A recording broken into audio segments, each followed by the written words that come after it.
Histoire du clan Diawara, partie 1. D'après la tradition orale, la fondation du Kingui remonte au Vième siècle. Mana Maga et Fata Maga sont les deux frères fondateurs de la ville de Diawara. À l'époque, le Kingui était occupé par des Soninké venus de l'Est selon la légende. Mana Maga Niakate, après avoir effectué un sacrifice physique pour son petit frère Fata Maga Niakate, guérit de sa blessure en un lieu qu'il nomma Diawara. Dans la langue soninké, Diara signifie guérir. Les histoires locales racontent que les Soninké sont arrivés pour la première fois dans la région connue plus tard sous le nom de Diafunu au 7e siècle après Jésus-Christ en provenance de Dia. La première capitale était la ville de Saïndemba.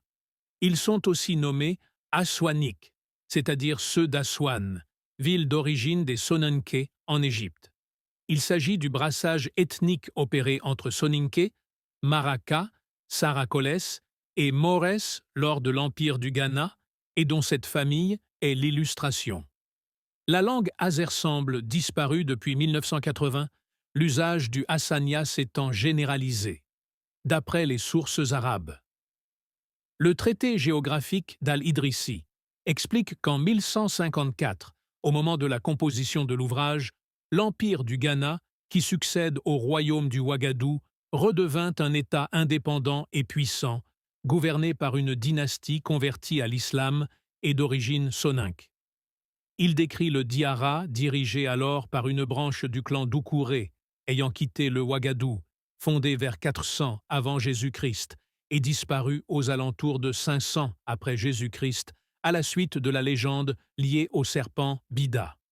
Le Diara s'étend alors sur un territoire à cheval sur la frontière actuelle entre la Mauritanie et le Mali. Comprenant outre tout le nord de l'Empire du Ghana, le Diara étant une province de l'Empire du Ghana. Contrairement aux autres provinces de l'Empire, les habitants du Diara sont musulmans.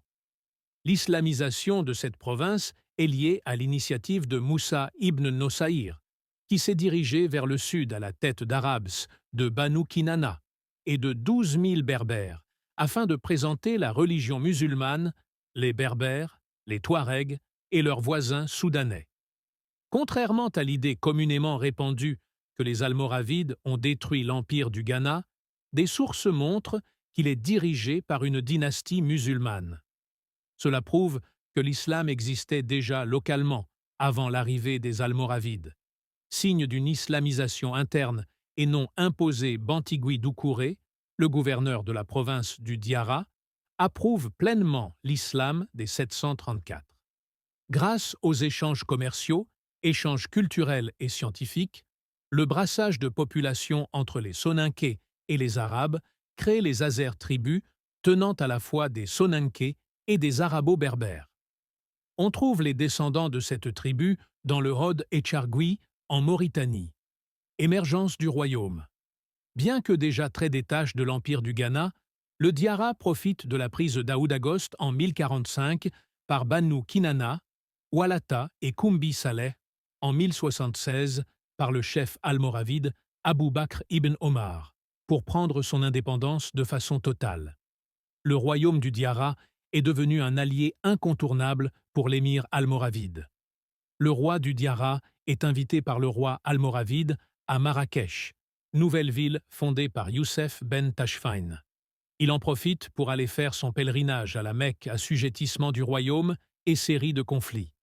Plus tard, Soumaoro Kanté conquiert le Diara et passe cet État sous la domination du royaume de Sosso, ou Kanyaga conquis en 1240 par l'Empire du Mali.